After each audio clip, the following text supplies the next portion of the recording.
Ju uroj të gjithë të mirat, ju përshëndes. Sot, unë do flasë për ato që kemi arritur këto ditë të grumbullim. Ato që kemi këto pas në dosjen e kuqe dhe në tabelën, ku e kemi këte të venë. Çfarë dua të them? Në radhë parë, unë sot kam qenë prapë në SPAK për çështjen Beleri. Çështja Beleri për mua është një rëndësi e veçantë, se s'ka si të mos jetë. Përderisa ka zgjatur 31 vjet pa u zbardhur, ajo është çështje një rëndësi e veçantë, është prekur për mua dinjiteti kombëtar, edhe sovraniteti, edhe integriteti. Gjithçka këtij vendi është prekur. Mbi gjitha kanë rënë të gjitha organet përveç derisa nuk kanë arritur ta zbardhin. Sot unë kam drejtuar atje 2 kërkesa për dokumenta shtesë, njëri në SPAK dhe tjetrin në gjykatën e lartë. Jo nga ato që i kishim marrë më përpara, disa gjëra të tjera shtesë, të heutësisë, të prokurorisë dhe vendimet të gjykatave. Unë ato 2 kërkesa i kam këtu të protokolluara, edhe njërën edhe tjetrën. Këto 2 kërkesa janë dërguar për të marrë materiale shtesë, urrejti na japin, sepse e drejta për informimin publik ekziston dhe neve duhet na japin si qytetar. Varet sa ditë të do vonojë, jo, po unë uroj që të na japin ato 2 kërkesa, se unë s'kam kërkuar gjëra gjykate e tërësie, gjëra që mund t'i di kushdo, çdo qytetar i Republikës Shqipërisë, çdo taksapaguesi i kësaj republike mund t'i marrë ato të dyja.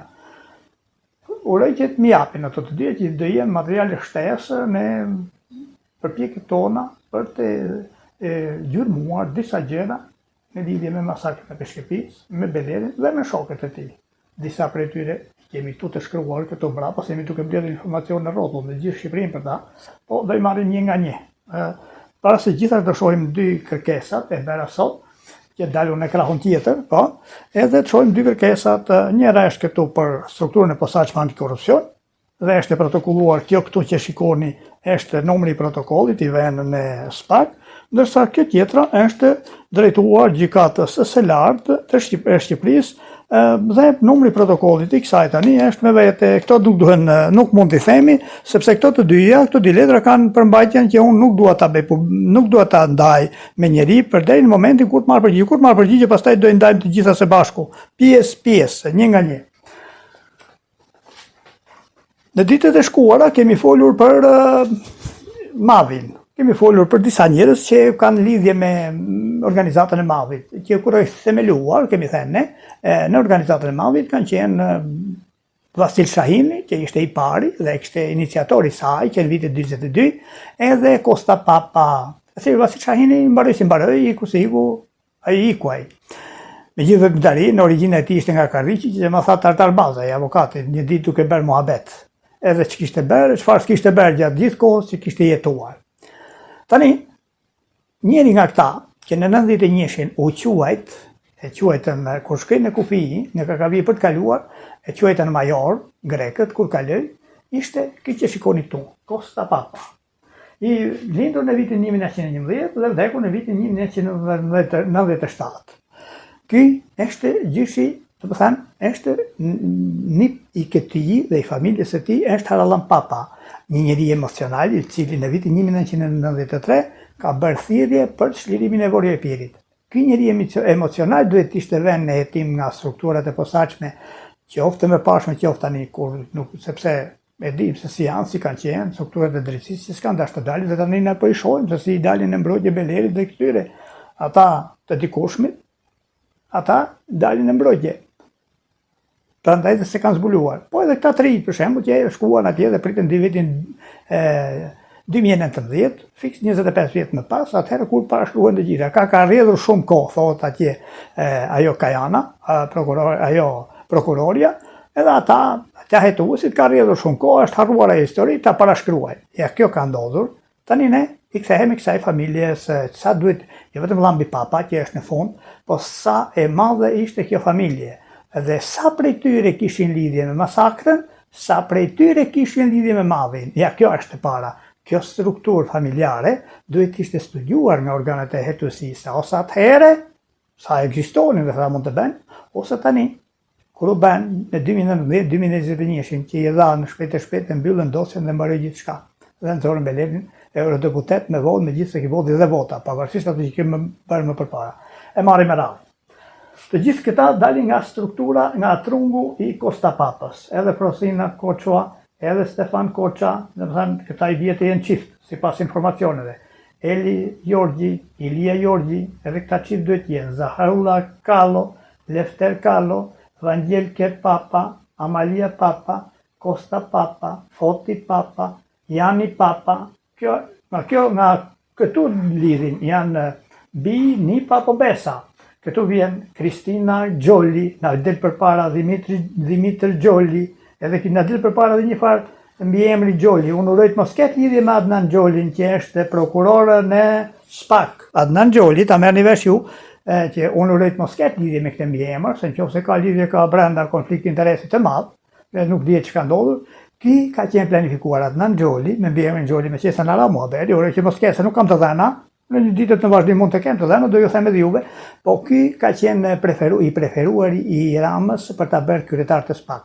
Këtë ka desh të bëj në këtë Adnan Gjolli ka desh të bëj, nuk e di, a ka origjinë apo a ka lidhje me këtë punë, është minoritar apo s'është, po Adnan Gjolli ka desh Rama që ta bëj kryetar të, meqense ishte pro PS-s, të SPAK, në vend të Altin Dumanit, prandaj është grindur. Shkrim me tutje.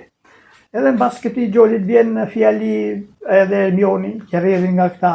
Pastaj vinë këtu, kemi thënë Vangjel Papa, në këta i diskutuam këta Amalia. Pastaj vjen Andrea Papa, vjen Dorothea Papa, vjen Artan Papa, vjen Thanas Papa, Ana Gaxhoni, Theofan Papa, Efigenia Papa. Pastaj vjen Haralambi, që rrjedh nga këta, do të thënë Haralam Papa.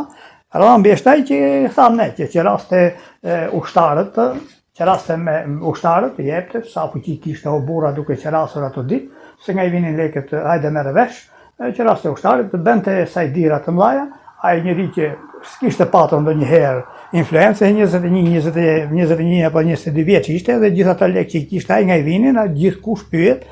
Ky Haralambi që bente deklarata 93-shin, një vit përpara, se në 94 kur është kryer masakra, ka qenë 90 vjetori i asaj i Vori Epirit të dikushëm që thonë ata. Prandaj është bërë, dhe pastaj ato po të kishin desh ta studionin të gjithë të familje, edhe se është njëra nga familjet e madhe, nuk janë të gjithë, nuk është kryesorja, ndoshta po është nga kryesoret, sepse është e madhe, duhet i kishin studiuar në 2014, se në 2014 janë shpërndar dhe trakte, qoftë në Dropull e sipërm, qoftë në Dropull poshtë, qoftë në Himar. Atëherë janë të ka qenë 100 vjetori i krijimit të asaj pseudo-republikës së Vori Epirit. Prandaj është bërë.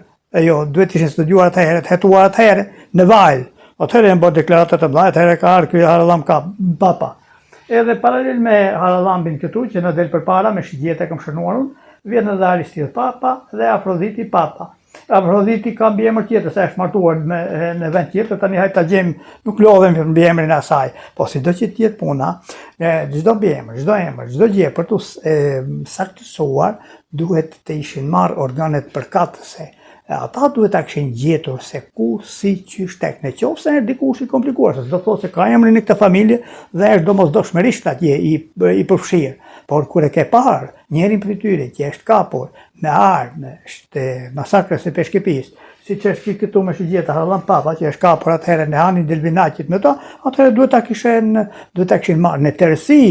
Sepse këta, djalë Dranipi është kapur me armë të Hani Delvinaqit, me armë të Peshkepis, kurse gjyshi i tij ka qenë ndër kokat kryesore, i dyti pas Vasil Shahinit.